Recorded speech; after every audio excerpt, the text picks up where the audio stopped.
പരിശുദ്ധ പരമ ദിവ്യകാരുണ്യത്തിന് എന്നേരവും ആരാധനയും സ്തുതിയും പുകഴ്ചയും ഉണ്ടായിരിക്കട്ടെ.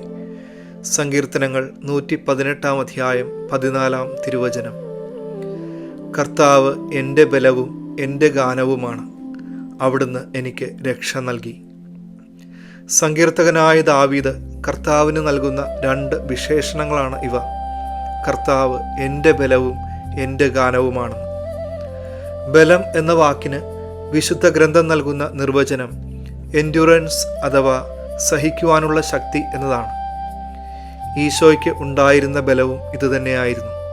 പ്രതികൂല സാഹചര്യങ്ങളുടെ നടുവിലും എല്ലാം സഹിക്കാനുള്ള ബലം ഈശോയ്ക്കുണ്ടായിരുന്നു. നമ്മുടെ ബലമായ കർത്താവ് നമ്മളെയും വിളിക്കുന്നത് ഈ സഹനശക്തിയിൽ ബലത്തിൽ വളരുവാനാണ്. കർത്താവ് എൻ്റെ ഗാനമാണെന്ന് സങ്കീർത്തകൻ പറയുമ്പോൾ ഒരു ഗാനത്തിന് നമ്മുടെ മനസ്സിനെയും ആത്മാവിനെയും വരെ സ്പർശിക്കുവാൻ സാധിക്കും എന്നുകൂടി ഓർക്കാം.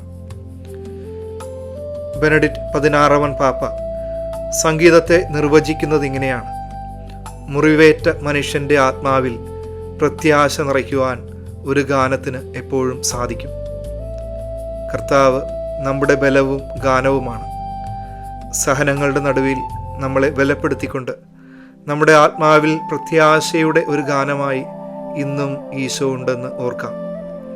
പലപ്പോഴും ജീവിതത്തിൽ തളർന്നു പോകുമ്പോൾ, ഒറ്റപ്പെടുമ്പോൾ ഓർക്കുക, നമ്മളിൽ പ്രത്യാശയുടെ ഗാനമായി കർത്താവ് ദിവ്യകാരുണ്യത്തിൽ ഇന്നും വസിക്കുന്നു.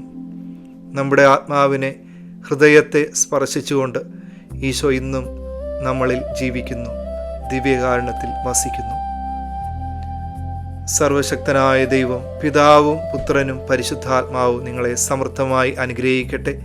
പരിശുദ്ധ പരമ ദിവ്യകാരുണ്യത്തിന് എന്നേരവും ആരാധനയും സ്തുതിയും പുകഴ്ചയും ഉണ്ടായിരിക്കട്ടെ.